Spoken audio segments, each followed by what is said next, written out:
ரொம்பவே சூப்பராக போயிட்டுருக்கு Sun TV serial actress quit பண்ணியிருக்காங்க. எந்த சீரியல் யாரவங்க அப்படின்றத பார்த்துடலாம். அதாவது சன் டிவியில் கரண்ட்டாக 10 o'clock ஸ்லாட்டில் ரொம்ப சூப்பராக போயிட்டுருக்க ஒரு சீரியல் தாங்க ஆடுகளம். அதாவது நம்ம சல்மானுல் இருக்கார் இல்லையா, அவரும் டெல்னா டேவிஸும் சேர்ந்து இந்த கதையில் நடிக்கிறாங்க. ரொம்ப சூப்பராக பண்ணிட்டு இருக்காங்க. அவ்வளோ ஃபேன்ஸ் இந்த சீரியலுக்கும் இவங்க 2 பேரோட ஜோடிக்கும் இருக்குது அப்படின்னு கூட சொல்லலாம். டெல்னா டேவிஸ்லாம் அன்பே வாக்கு அப்புறமா இதில் கமெண்ட் ஆகி சூப்பராக பண்ணிட்டு இருக்காங்க. இப்படி இருக்கும்போது இந்த சீரியலோட ஆக்ட்ரஸ் குவிட் பண்ணியிருக்காங்க. யாருன்னு பார்த்தீங்கன்னா இதில் ஆர்த்தி ரோலில் பண்ணிட்டு இருக்காங்க இல்லையா, ஆக்ட்ரஸ் சௌந்தர்யா.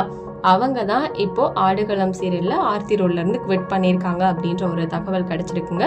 ரொம்பவே ஷாக்கிங்காக இருக்குது. எதனால் அப்படின்னு தெரியல. பட் அவங்க குவிட் பண்ணிட்டாங்க. இப்போ நியூ ஆர்த்தியும் வந்தாச்சு. யார் அவங்கன்னு பார்த்தீங்கன்னா சீரியல் ஆக்ட்ரஸ் சமீனா. இவங்க நிறையா சீரியலில் நம்ம பார்த்துருக்கோம். குறிப்பாக சொல்லணும் அப்படின்னா கடைசியாக மிஸ்டர் மனைவி சீரியலில் கூட ஒரு நல்ல கதாபாத்திரத்தில் நடிச்சிருந்தாங்க.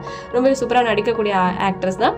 ஸோ அவங்க தான் இனிமேல் ஆடுகளம் சீரியலில் புது ஆர்த்தியாக வர போகிறாங்க. ஆக்ட்ரஸ் சமீனா அவங்க உண்மையாகவே கொஞ்சம் கஷ்டமாக தான் இருக்குது. ஏன்னா அந்த ரோலில் சௌந்தர்யா ரொம்ப சூப்பராக பண்ணிட்டு இருந்தாங்க. அவங்க குவிட் பண்ணிட்டாங்க. ஸோ இந்த ரீப்ளேஸ்மெண்ட் பற்றி நீங்கள் என்ன நினைக்கிறீங்க? ஆடுகளம் சீரியல் நீங்கள் பார்க்குறீங்களா? அதில் உங்களுக்கு ரொம்ப பிடிச்ச கேரக்டர் யாருங்கிறத கமெண்ட்டில் சொல்லுங்கள்.